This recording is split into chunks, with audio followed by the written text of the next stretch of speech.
তো hello guys, তোমরা কি এরকম একটা সমকোণী সমদ্বিবাহু ত্রিভুজ আঁকতে চাইছো উইথ কম্পাস? তো চলো এটা স্টার্ট করে দিই। আর welcome back to my channel. তো এটা আঁকার জন্য আমাদের বেস একটা জিনিস করতে হবে, যেটা হচ্ছে একটা সরলরেখা টানতে হবে, যেটা এখানে আমি টেনে রেখেছি। এরকম একটা 5 সেমি বা 6 সেমি বা যে কোনো মাপের একটা লাইন এভাবে টেনে নিতে হবে। আমি এভাবে টেনেছি 6 সেমি মতন। এখানটা একদম সোজা সরলরেখা আমি টেনে নিয়েছি। তারপর কি করতে হবে, আমাদের কম্পাস নিয়ে এই কম্পাসটাকে একটা বিন্দুতে বসিয়ে আরেকটা বিন্দুতে এইভাবে একটা দাগ কেটে নিতে হবে। দেখো ঠিক এইভাবে। তো আবার এই বিন্দুতে বসিয়ে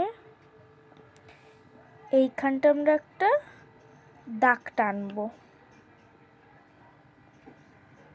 এই যে এখানটা বসিয়ে এভাবে একটা দাগ টানবো, ঠিক এইভাবে। তারপরে কম্পাসটাকে একটু ছোট করে নিতে হবে, যে কোনো মাপের নিয়ে নিতে হবে। তারপর এখান দিয়ে একটা বৃত্তচাপ অঙ্কন করতে হবে। এ বাবা, এই বাহুতে বসিয়ে এখান দিয়ে এইভাবে করতে হবে। এখান দিয়ে এভাবে বৃত্তচাপটা আঁকা হয়েছে। এইবার সেই একই মাপের নিতে হবে, নিয়ে এইখানটা যে আমরা বৃত্তচাপটা করেছি ওই বৃত্তচাপের সঙ্গেই দিতে হবে ঠিক একই মাপ। এইভাবে একটা বৃত্তচাপ এঁকে নিতে হবে, তাহলে এখানে একটা বিন্দু আছে। তারপর ঠিক এই বিন্দুতে বসিয়ে এই রকম একটা বৃত্তচাপ অঙ্কন করতে হবে।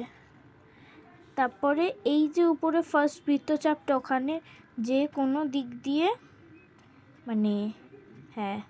এখান দিয়ে এরকমভাবে একটা ওই বৃত্তচাপটাকে ছেদ করে এখানে একটা বিন্দু আসবে। এবার এই বিন্দু থেকে একদম সোজা লাইনটা টেনে নিতে হবে। এবার এই যে সোজা দাগটা টানলাম, এই ঠিক এতটা যেটা আমরা আগে টেনে নিয়েছিলাম, এইখান থেকে এইখান অবধি একটা সরলরেখা টানতে হবে।